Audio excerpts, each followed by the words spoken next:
Hello everyone, welcome to our channel The Success Master. তোমরা সবাই কেমন আছো? আশা রাখছি সকলেই ভালো আছো।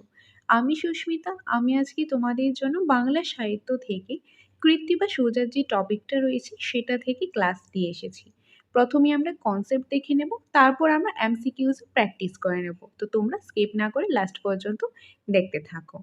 এখন আমি শুরু করছি বাংলা সাহিত্যের কৃতি বা সুজার যে টপিকটা রয়েছে সেটা। প্রথমে আমরা জেনে নেব কৃতি বা সুজার জন্ম কোথায় হয়েছে। কৃতি বা সুজার জন্ম হয়েছে নদিয়া জেলার পুলিয়া গ্রামে। খুবই ইম্পর্টেন্ট, নদিয়া জেলার পুলিয়া গ্রামে কৃতি বা সুজার জন্ম হয়েছে। পূর্বপুরুষ, কৃতি বা সুজার পূর্বপুরুষ। কৃতি বা সুজার পূর্বপুরুষ হলো নরসিংহ ওঝা। নরসিংহ ওঝা থেকে কৃতি বা সুজা পঞ্চম পুরুষ। যে নরসিংহ ওঝা হলো কৃতি বা সুজার পূর্বপুরুষ, আর সেই নরসিংহ ওঝা থেকে যে 1 নাম্বার 2 নাম্বার করে এরকম করে কৃতি বা সুজা হলো পঞ্চম পুরুষ, অর্থাৎ 5 নাম্বার, ফিফথ। নেক্সট, পিতা। তার পিতার নাম অর্থাৎ কৃতি বা সুজার পিতার নাম হলো বনমালী এবং মাতা হলো মালিনী। কবির আত্মপরিচয়। কবির আত্মপরিচয় থেকে জানা যায় মাঘ মাসে শ্রী পঞ্চমীর তিথিতে কবির জন্ম হয়। যে কবির একটা আত্মপরিচয় রয়েছে, আর সেই আত্মপরিচয় থেকেই জানা গিয়েছে যে কৃতি বা সুজা মাঘ মাসের শ্রী পঞ্চমী তিথিতে কৃতি বা সুজার জন্ম হয়েছে। কৌলিক উপাধি। কৃতি বা সুজার কৌলিক উপাধি ছিল মুখোপাধ্যায়। খুবই ইম্পর্টেন্ট, কৃতি বা সুজার কৌলিক উপাধি ছিল মুখোপাধ্যায়। নেক্সট আমরা দেখে নেব গৌড়ের রাজা। গৌড়ের রাজা ছিলেন গণেশ। একটা ইম্পর্টেন্ট কোশ্চেন, এটা মাথায় রাখবেন। গৌড়ের রাজা কে ছিল? গণেশ। কৃতি বা সুজা গ্রন্থের নাম। কৃতি বা সুজা যে ফেমাস গ্রন্থটা রচনা করেছেন সেটা হলো শ্রীরাম পাঁচালী। শ্রীরাম পাঁচালী, ভেরি ভেরি ইম্পর্টেন্ট। কৃতি বা সুজা গ্রন্থের নাম হলো শ্রীরাম পাঁচালী। জন্ম। কৃতি বা সুজার যে জন্মটা আনুমানিক 1381 খ্রিস্টাব্দ। আনুমানিক 1381 খ্রিস্টাব্দে যে কৃতি বা সুজার জন্ম হয়েছে। কৃতি বা সুজা স্কন্দপুরাণ, কলিকা পুরাণ, দেবী ভগবতী থেকে কাব্য রচনা করার যে উৎসটা সেটা সংগ্রহ করেছেন। কৃতি বা সুজার ভাই ছিল 6 জন। এটার সাথে আরেকটা জিনিস মাথায় রাখবে, কৃতি বা সুজার ভাই ছিল 6 জন এবং তার এক বোনও ছিল, এক বোন ছিল। ওকে, জিনিসটা মাথায় রাখবে, 6 ভাই 1 বোন। জন্ম। কৃতি বা সুজার জন্ম সম্ভবত রবিবারে। যে কৃতি বা সুজার যে জন্মটা সেটা সম্ভবত রবিবারে। আর যদি ইয়ারটা বলা হয় সেটা আনুমানিকভাবে বলা যায় 1381 খ্রিস্টাব্দে। কৃতি বা সুজার জন্ম হয় আনুমানিক 1381 খ্রিস্টাব্দে এবং খুব সম্ভবত রবিবার ছিল সেই দিনটা যেদিন কৃতি বা সুজার জন্ম হয়েছিল। কৃতি বা সুজার আবির্ভাব আনুমানিক 14দশ শতকে। আনুমানিক 14দশ শতকে, যে আনুমানিক 1381 খ্রিস্টাব্দে, যেটা 14দশ শতকে বলা হয়। ওকে, নেক্সট রয়েছে কৃতি বা সুজা নদিয়া জেলার ফুলিয়া গ্রামে জন্মগ্রহণ করেন। যেটা আমরা আগেও দেখেছি, কৃতি বা সুজা নদিয়া জেলা যে ফুলিয়া গ্রাম রয়েছে সেই গ্রামের মধ্যে জন্মগ্রহণ করেন। মধ্যযুগের রামায়ণকে বলা হতো রামায়ণ পাঁচালী। মধ্যযুগে যে রামায়ণ রয়েছে সেই রামায়ণটাকে বলা হতো কি? রামায়ণ পাঁচালী। মাইকেল মধুসূদন দত্ত কৃতি বা সুজাকে এই বঙ্গের অলঙ্কার বলেছিলেন। মাইকেল মধুসূদন দত্ত কৃতি বা সুজাকে কি বলেছেন? এই বঙ্গের অলঙ্কার। বা এটা কোশ্চেনটা এইভাবেও আসতে পারে, এই বঙ্গের অলঙ্কার, এই কথাটা কৃতি বা সুজাকে কে বলেছেন? মাইকেল মধুসূদন দত্ত বলেছেন। বা এইভাবেও আসতে পারে, মাইকেল মধুসূদন দত্ত কৃতি বা সুজাকে কি বলেছেন? এই বঙ্গের অলঙ্কার। তো বিভিন্নভাবে কোশ্চেন কিন্তু আসতে পারে, খুবই ইম্পর্টেন্ট। নেক্সট হলো 1803 খ্রিস্টাব্দে কৃত্তিবাসী রামায়ণ মুদ্রিত আকারে প্রকাশিত হয়। যে 1803 খ্রিস্টাব্দে কৃত্তিবাসীর যে রামায়ণ রয়েছে, যে একটা রামায়ণ আমরা জানি কে রচনা করেছেন? বাল্মীকি। আর সেই রামায়ণটাকে, সেই বাল্মীকির যে রামায়ণটা রয়েছে সেটা বাংলাতে অনুবাদ করেছেন কৃত্তিবাস ওঝা। তো সেই কৃত্তিবাস ওঝা যে রামায়ণটাকে কি করেছেন, যে অনুবাদ করেছেন, সেটা মুদ্রিত আকারে প্রকাশিত হয়েছে 1803 খ্রিস্টাব্দে। 1803 খ্রিস্টাব্দে শ্রীরামপুর মিশন থেকে কৃত্তিবাসী রামায়ণ মুদ্রিত এবং প্রকাশিত হয়। শ্রীরামপুর মিশন থেকে, শ্রীরামপুর মিশন রয়েছে, শ্রীরামপুর মিশন একটা প্রেস রয়েছে, সেই প্রেস থেকে কৃত্তিবাসী যে রামায়ণটা সেটা মুদ্রিত হয়েছে এবং তার পাশাপাশি প্রকাশিত হয়েছে। বাংলা অনুবাদ সাহিত্যের আদি কবি ছিলেন কৃত্তিবাস ওঝা। বাংলা যে অনুবাদ সাহিত্যে, যে কোনো একটা সাহিত্যকে বাংলাতে অনুবাদ করা হলো, সেটার আদি কবি ছিলেন কৃত্তিবাস ওঝা। নগেন্দ্রনাথ বসু প্রথম কৃত্তিবাসের আত্মকাহিনী প্রকাশ করেন। যে কৃত্তিবাসের আত্মকাহিনী প্রথম কে প্রকাশ করেন? নগেন্দ্রনাথ বসু। নেক্সট হলো রামায়ণ অনুবাদ। আনুমানিক পঞ্চদশ শতকে প্রথম 2 দশকের মধ্যে রামায়ণ রচনায় হাত দেন। যে রামায়ণ রচনা করেন কি বাল্মীকি, আর বাংলায় অনুবাদ করেছেন কৃত্তিবাস ওঝা। আর শিখ যে কৃত্তিবাস ওঝা রামায়ণটা অনুবাদ করেছেন বাংলাতে, সেটা আনুমানিক পঞ্চদশ শতকে প্রথম 2 দশকের মধ্যেই রামায়ণ যে অনুবাদে হাত দেন কৃত্তিবাস ওঝা। কাহানি বর্জন করেছেন কি মূল রামায়ণে কার্তিকের জন্য অশ্বরীশের যজ্ঞ প্রভৃতি কাহানি কৃত্তিবাস ওঝা বর্জন করেছেন। এরকম ধরনের প্রভৃতি কাহানি রয়েছে যেগুলি কৃত্তিবাস বর্জন করেছেন। কবির কৃতিত্ব, কৃত্তিবাস ওঝার কৃতিত্ব। কবি কৃত্তিবাস ওঝা শ্রীরাম পাঁচালীতে বাঙালিয়ানা দেখিয়েছেন। কবি কৃত্তিবাস ওঝা কি করেছেন, শ্রীরাম পাঁচালী যে গ্রন্থটা রয়েছে সেটার মধ্যে তার বাঙালিয়ানাটা দেখিয়েছেন। রসের সংমিশ্রণ ঘটিয়েছেন, রসের যে সংমিশ্রণ রয়েছে সেটা ঘটিয়েছেন। চরিত্র সৃষ্টিতে দক্ষতা দেখিয়েছেন, সঠিক চরিত্র নির্বাচন করেছেন এবং ভাষা ব্যবহারের দক্ষতাও দেখিয়েছেন। কবির যে কৃতিত্ব রয়েছে, কৃত্তিবাস ওঝা তার গ্রন্থ শ্রীরাম পাঁচালীতে তার বাঙালিয়ানা দেখিয়েছেন, যেটার মধ্যে রসের সংমিশ্রণ ঘটিয়েছেন, চরিত্রের সৃষ্টিতে দক্ষতা দেখিয়েছেন, তার সঠিক চরিত্র নির্বাচন করেছেন এবং ভাষাটা খুব ভালোভাবে ব্যবহার করেছেন। ভাষা ব্যবহারের যে দক্ষতাটা, যে স্কিলটা রয়েছে সেটাও দেখিয়েছেন তিনি তার যে গ্রন্থ শ্রীরাম পাঁচালীতে। কৃত্তিবাসী রামায়ণ, যেটা 7টি খণ্ডে বিভক্ত। যে রামায়ণ রচনা কে করেছেন বাল্মীকি, আমি আবারও বলছি, এবং বাংলায় অনুবাদ করেছেন কৃত্তিবাস ওঝা। আর বাংলায় যে অনুবাদ করেছেন কৃত্তিবাস ওঝা, সেই রামায়ণটা সেটাকে কৃত্তিবাসী রামায়ণ বলা হয়, আর যেটা 7টি খণ্ডে বিভক্ত করা হয়েছে। আর সেই 7টি খণ্ড হলো, 7টি খণ্ড কী কী? আদিকাণ্ড, অযোধ্যাকাণ্ড, অরণ্যকাণ্ড, কিষ্কিন্ধাকাণ্ড, সুন্দরকাণ্ড, লঙ্কাকাণ্ড এবং উত্তরাকাণ্ড। খুবই ইম্পর্টেন্ট, ভেরি ভেরি ইম্পর্টেন্ট, খুব ভালোভাবে মাথায় রাখবেন। কৃত্তিবাসী রামায়ণকে 7টি ভাগে ভাগ করে 7টি খণ্ডতে বিভক্ত করেছেন। সেই কাণ্ডগুলি হলো আদিকাণ্ড, অযোধ্যাকাণ্ড, অরণ্যকাণ্ড, কিষ্কিন্ধাকাণ্ড, সুন্দরকাণ্ড, লঙ্কাকাণ্ড এবং উত্তরাকাণ্ড। এই 7টি কাণ্ড খুবই ভালোভাবে মাথায় রাখবেন, এখান থেকে কিন্তু কোশ্চেন আসতে পারে, খুবই ইম্পর্টেন্ট একটা পার্ট। ওকে, নেক্সট রয়েছে, ওকে, সো এই পার্টটা দেখার আগে তোমাদের জন্য ছোট্ট এবং ইম্পর্টেন্ট ইনফরমেশন। তোমরা যদি নোটস নিতে চাও, তোমাদের নোটসের প্রয়োজন হয়, আমাদের এখানে টেট 1, টেট 2 এবং এসটিজিটি সম্পূর্ণ নোটসটা অ্যাভেলেবেল, কপি অ্যাভেলেবেল রয়েছে। তোমরা যদি সেই নোটসগুলো নিতে চাও কিংবা তোমরা ক্লাস করতে চাও, তাহলে তোমরা স্ক্রিনে দেওয়া নাম্বারে যোগাযোগ করতে পারো। এই নম্বরে যোগাযোগ করে তোমরা বিস্তারিতভাবে জেনে নিতে পারো। আমাদের এখানে টেট 1 ফুল নোটস, টেট 2 ফুল নোটস রয়েছে, আর্টসের, সায়েন্সের, বেঙ্গলি ভার্সন, তার পাশাপাশি ইংলিশ ভার্সনও কিন্তু নোটসটা অ্যাভেলেবেল রয়েছে। বেঙ্গলি, ককবরক সবটাই নোটস অ্যাভেলেবেল রয়েছে এবং এসটিজিটি নোটসও অ্যাভেলেবেল রয়েছে। এবং প্রতিটা নোটসে প্রথমে রয়েছে কনসেপ্ট, তারপর রয়েছে প্রচুর পরিমাণে এমসিকিউস। তো তোমরা যারাই নোটসটা নিতে চাও কিংবা নোটসের ব্যাপারে ডিটেলসটা জানতে চাও, তাহলে তোমরা এই নম্বরে ফোন করে বিস্তারিত জানতে পারো। এবং তোমরা যে নোটসটা নাও না কেন, সেই নোটের সাথে তোমরা পেয়ে যাবে স্পেশাল মক টেস্ট। প্রতিটা সাবজেক্ট থেকে, প্রতিটা টপিক থেকে মক টেস্টও পেয়ে যাবে। ওকে, তো তোমরা যদি ক্লাস করতে চাও কিংবা নোটসের ব্যাপারে জানতে চাও, এই নম্বরে ফোন করে জেনে নিতে পারো। আর আমরা যেগুলি ক্লাস করেছি সেগুলি আমাদের নোটসেও কিন্তু অ্যাভেলেবেল রয়েছে। এনিওয়ে, এখন আমরা যেটা দেখে নেব সেটা হলো উপাদান সংগ্রহ। মূলত বাল্মীকি রামায়ণ অনুসরণ করে শ্রীরাম পাঁচালী লেখা হলেও আধ্যাত্মিক রামায়ণ, অদ্ভুত রামায়ণ এবং জৈমিনী ভারত থেকেও কিছু কিছু উপাদান সংগ্রহ করেছেন কৃত্তিবাস ওঝা। কৃত্তিবাস ওঝা কী করেছেন? মূলত তিনি যে বাল্মীকি রামায়ণটা আছে, সেই বাল্মীকি রামায়ণকে অনুসরণ করে তিনি একটা গ্রন্থ রচনা করেছেন, সেটা হলো শ্রীরাম পাঁচালী।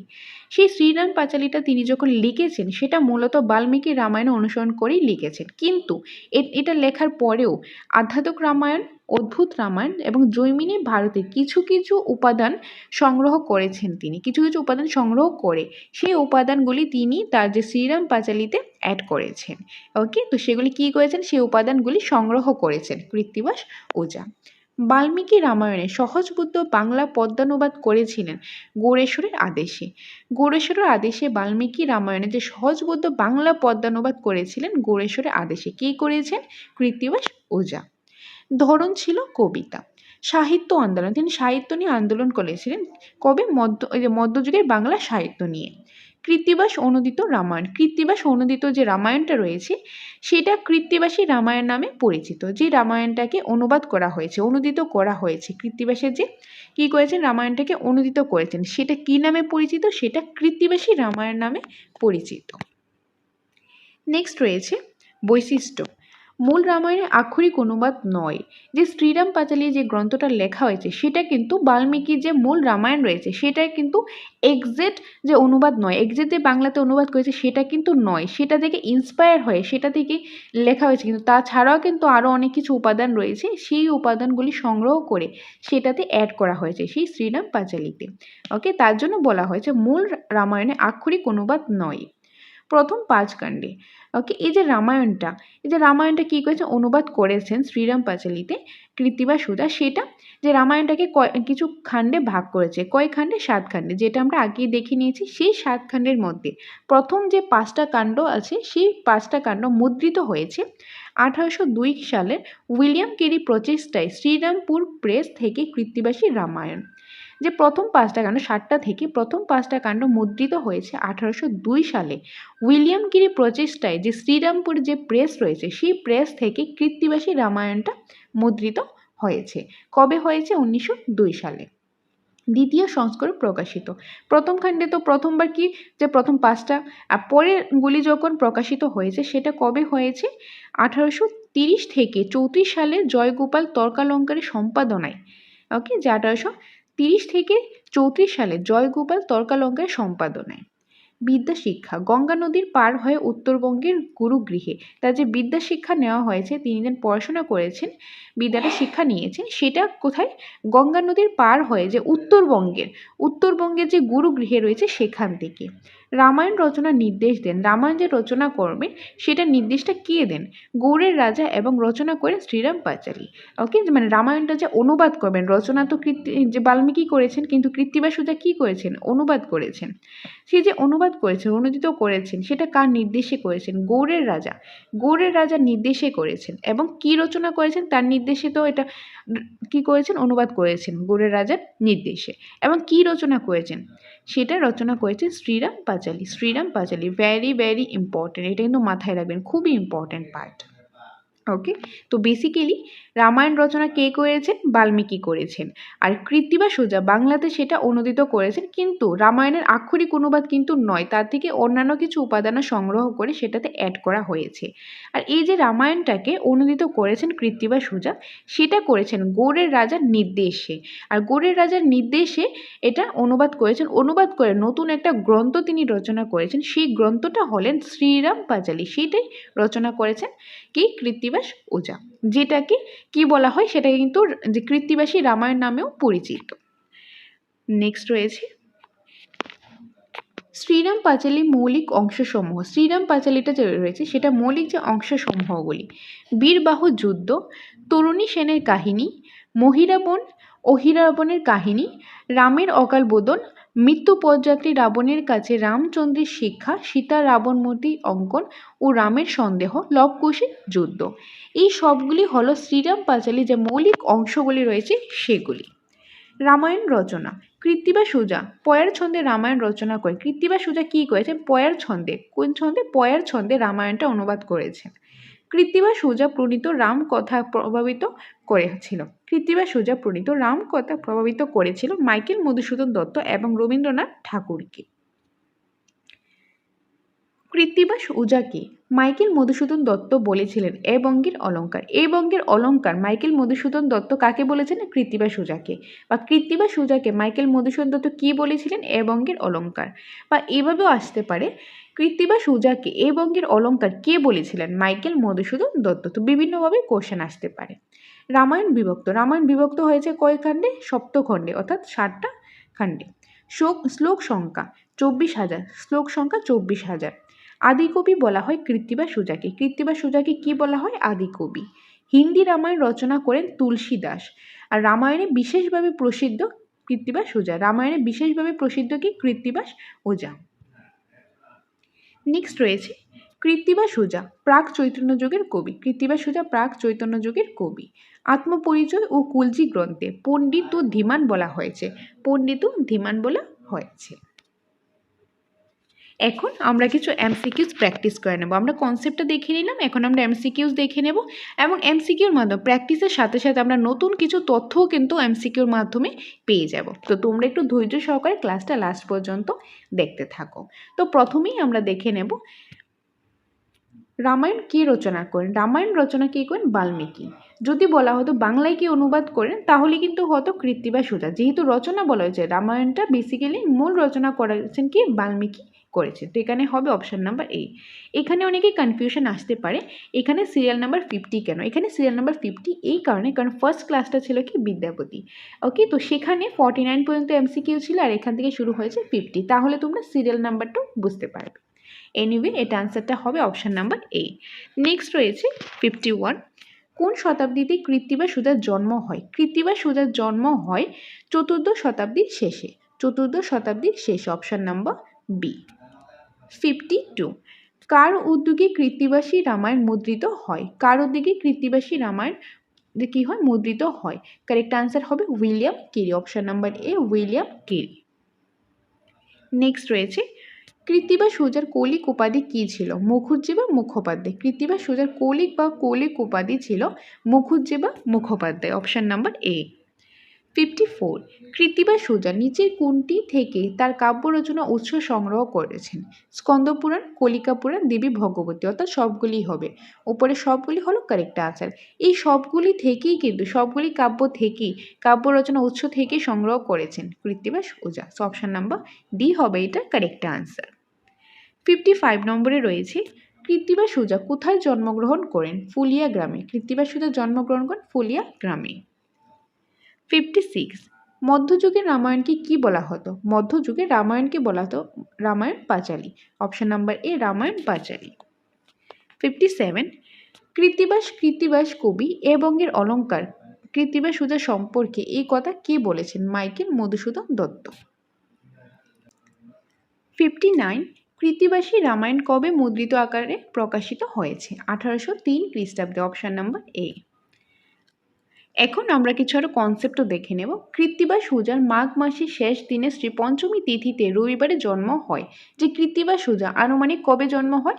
মাঘ মাসের শেষ দিনে শ্রী পঞ্চমী তিথিতে, সম্ভবত রবিবারে জন্মগ্রহণ করেন। শ্রীরামপুর মিশন থেকে কৃত্তিবাসী রামায়ণ মুদ্রিত এবং প্রকাশিত হয়। যে কোনখান থেকে কৃত্তিবাসী যে রামায়ণটা সেটা মুদ্রিত এবং প্রকাশিত হয়? শ্রীরামপুর মিশন থেকে। বাংলা অনুবাদ সাহিত্যের আদিকবি ছিলেন কৃত্তিবাস ওঝা। যে বাংলা অনুবাদ সাহিত্যের আদিকবি কে ছিলেন? কৃত্তিবাস ওঝা। নগেন্দ্রনাথ বসু প্রথম কৃত্তিবাসীর আত্মকাহিনী প্রকাশ করেন। যে প্রথম কে আত্মকাহিনী প্রকাশ করেন কৃত্তিবাসীর? সেটা হবে নগেন্দ্রনাথ বসু। তারপর আমরা আরও কিছু এমসিকিউস দেখে নেব। 59। মাঘ মাসের শেষ দিনে শ্রী পঞ্চমী তিথিতে রবিবারে কার জন্ম হয়? Krittibas Ojha, option number D. 60। কৃত্তিবাসী Ramayana যে স্থান থেকে মুদ্রিত প্রকাশিত হয়েছে তার নাম হলো শ্রীরামপুর মিশন থেকে। যে শ্রীরামপুর মিশন থেকে কৃত্তিবাসী রামায়ণটা মুদ্রিত ও প্রকাশিত হয়েছে, যেটা আমরা একটু আগেও স্লাইডেও দেখে নিয়েছি। নেক্সট আমরা দেখে নেব 61 নম্বর। বাংলা অনুবাদ সাহিত্যের প্রতীক কে? বাংলা অনুবাদ সাহিত্যের আদিকবি কে? Krittibas Ojha, option number D, Krittibas Ojha. 62। মধ্যযুগে সংস্কৃত সাহিত্য থেকে যে সকল গ্রন্থ অনুদিত হয়েছিল সেগুলিকে কি বলে? যে মধ্যযুগে সংস্কৃত সাহিত্য থেকে যে সকল গ্রন্থ অনুদিত হয়েছিল সেগুলিকে কি বলা হয়? তো সেগুলিকে বলা হয় অনুবাদ সাহিত্য। কি বলা হয়? অনুবাদ সাহিত্য, অপশন নাম্বার এ। নেক্সট রয়েছে 63 নম্বর। নিচের কে প্রথম কৃত্তিবাসীর আত্মকাহিনী প্রকাশ করেন? নগেন্দ্রনাথ বসু। নগেন্দ্রনাথ বসু প্রথম কৃত্তিবাসীর আত্মকাহিনী প্রকাশ করেন। এখানে অপশন নাম্বারটা একটু উল্টাপাল্টা হয়েছে।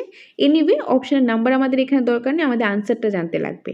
তো নগেন্দ্রনাথ বসু প্রথম কৃত্তিবাসীর আত্মকাহিনী প্রকাশ করেন। নেক্সট হলো, এখন আমরা আরও কিছু তথ্য জেনে নেব। রামায়ণ মধ্যযুগের রামায়ণ পাঁচালী নামে পরিচিত। যে রামায়ণটা কি মধ্যযুগের রামায়ণ পাঁচালী নামে পরিচিত। কৃত্তিবাস ওঝা বাংলা রামায়ণের আদিকবি ছিলেন। তো বাংলা রামায়ণের আদিকবি কে ছিলেন? কৃত্তিবাস ওঝা। পঞ্চদশ শতাব্দীতে রামায়ণ জনপ্রিয়তা লাভ করেন। কৃত্তিবাস ওঝার কাব্যকে মধ্যযুগের জাতীয় কাব্য বলা হয়েছে। মধ্যযুগের জাতীয় কাব্য কাকে বলা হয়েছে? কৃত্তিবাস ওঝার কাব্যকে, বা কৃত্তিবাস ওঝার কাব্যকে কি বলা হয়েছে? মধ্যযুগের জাতীয় কাব্য বলা হয়। নেক্সট হলো, আবারও এমসিকিউস রয়েছে। রামায়ণ মধ্যযুগে কি নামে পরিচিত? রামায়ণ মধ্যযুগে রামায়ণ পাঁচালী নামে পরিচিত, অপশন নাম্বার সি। 65। বাংলা রামায়ণের আদিকবি কে? বাংলা রামায়ণের আদিকবি হলেন কৃত্তিবাস ওঝা। নেক্সট হলো 66, কোন সময়ে রামায়ণ জনপ্রিয়তা লাভ করেছেন? জনপ্রিয়তা লাভ করেছেন পঞ্চদশ শতাব্দীতে, অপশন নাম্বার এ পঞ্চদশ শতাব্দীতে। 67, কার কাব্যকে মধ্যযুগের জাতীয় কাব্য বলে আখ্যা দেওয়া যেতে পারে? কার কাব্যকে? কৃত্তিবাসের কাব্যকে। কৃত্তিবাসের যে কাব্যগুলি রয়েছে সেগুলিকে মধ্যযুগের জাতীয় কাব্য বলে আখ্যা দেওয়া যেতে পারে। সো অপশন নাম্বার ডি হবে এটার কারেক্ট আনসার। নেক্সট হলো 68 নম্বর, সর্বপ্রথম কোথা থেকে কৃত্তিবাসের কাব্য ছাপা হয়? শ্রীরামপুর মিশন থেকে সর্বপ্রথম কৃত্তিবাসের কাব্য ছাপা হয়। 69, কৃত্তিবাস ওঝা কোথায় জন্মগ্রহণ করেন? কৃত্তিবাস ওঝা পশ্চিমবঙ্গের ফুলিয়া গ্রামে জন্মগ্রহণ করেন। 70, শ্রীরাম পাঁচালী রচয়িতা কে? কৃত্তিবাস ওঝা। শ্রীরাম পাঁচালী রচয়িতা হলেন কৃত্তিবাস ওঝা। 71, কৃত্তিবাস ওঝার মায়ের নাম কি? কৃত্তিবাস ওঝার মায়ের নাম হলো মালিনী এবং পিতার নাম কি ছিল? যেটা আমি আগেও বলেছিলাম, পিতার নাম ছিল বনমালী। 72, কৃত্তিবাস ওঝার রচিত রামায়ণের প্রকৃত নাম কি? যে কৃত্তিবাস ওঝার রচিত রামায়ণের যে প্রকৃত নামটা, সেটা নামটা কি? তো সেটার নাম হলো শ্রীরাম পাঁচালী, অপশন নাম্বার বি শ্রীরাম পাঁচালী। 73, নিচের কে কৃত্তিবাস ওঝার পূর্বপুরুষ? নরসিংহ ওঝা হলো কৃত্তিবাস ওঝার পূর্বপুরুষ। 74, কৃত্তিবাসী রামায়ণের ছন্দ কোন প্রকারে ছিল? প্রয়াগ ত্রিপদী ছন্দ ছিল। ওকে, সো অপশন নাম্বার এ হবে এটা কারেক্ট আনসার। 75, কৃত্তিবাসী রামায়ণ কয়টি খণ্ড বিভক্ত আছে? 7টি খণ্ড, অপশন নাম্বার ডি 7টি খণ্ড। 76, আদিত্যবার শ্রী পঞ্চমী পূর্ণ মাঘ মাস উদ্ধৃত উক্তিটি কার জন্মতিথি সম্পর্কে বলা হয়েছে? কৃত্তিবাস ওঝা। 77, কৃত্তিবাস ওঝার পিতার নাম? কৃত্তিবাস ওঝার পিতার নাম হলো বনমালী ওঝা এবং মাতা মালিনী। 78, কার নির্দেশে কৃত্তিবাস ওঝা শ্রীরাম পাঁচালী রচনা করেন? গৌড়েশ্বরের উদ্দেশ্যে, গৌড়েশ্বরের আদেশে। ওকে, গৌড়েশ্বর কি করে নির্দেশ দিয়েছেন কৃত্তিবাস ওঝাকে শ্রীরাম পাঁচালী রচনা করার জন্য? So option number A. 79, আদিত্যবার শ্রী পঞ্চমী পূর্ণ মাঘ মাস তিথির মধ্যে জন্ম লইলাম কৃত্তিবাস, নিজের জন্মমাস সম্পর্কে এই কথা কে বলেছিলেন? তো এখানে কারেক্ট আনসারটা কি হবে? এখানে কারেক্ট আনসারটা হবে option number D Krittibas Ojha. 80, Ramayana পাঁচালী অমর কবি কৃত্তিবাস যথার্থই বাংলাদেশের কৃত্তিবাস এই কথাটা কে বলেছেন? এই কথাটা বলেছেন Michael Madhusudan Dutt, option number A Michael Madhusudan Dutt. 81, Krittibas Ojha সম্পর্কে নিচের কোনটি সঠিক? চৈতন্য পূর্ববর্তী কবি, চৈতন্য পরবর্তী কবি, আধুনিক যুগের কবি, নাকি উপরে কোনোটিই নয়? তো এটা হবে চৈতন্য পূর্ববর্তী কবি, অপশন নাম্বার এ। 82, কৃত্তিবাস ওঝার কয়জন ভাই এবং বোন ছিল? কৃত্তিবাস ওঝার 6 জন ভাই এবং 1 জন বোন ছিল। তো কারেক্ট আনসার কি হবে? 6 ভাই 1 বোন, অপশন নাম্বার বি। 83, কে কৃত্তিবাসের আত্মবিবরণী প্রথম সন্ধান পেয়েছেন? Option number A Haradhan Dutt. Haradhan Dutt কৃত্তিবাসের আত্মবিবরণী প্রথম সন্ধান পেয়েছেন, অপশন নাম্বার এ হবে এটা কারেক্ট আনসার। ওকে, সো এই ছিল আজকের ইম্পর্টেন্ট কৃত্তিবাসী নিয়ে ক্লাসটা। প্রথমেই আমরা কনসেপ্ট দেখে নিয়েছি, তারপর আমরা এমসিকিউসও প্র্যাকটিস করে নিলাম। আশা করি তোমরা বুঝতে পেরেছো। ওকে, আর তাছাড়া তোমরা যদি তোমাদের হার্ড কপির নোটসের প্রয়োজন হয় টেট 1, টেট 2, STGT, তাহলেই তোমরা এই নম্বরে ফোন করে বিস্তারিত নোটসের ব্যাপারে জেনে নিতে পারো। যদি ক্লাস করতে চাও, ক্লাসের ব্যাপারেও তোমরা এই নম্বরে ফোন করে জেনে নিতে পারো।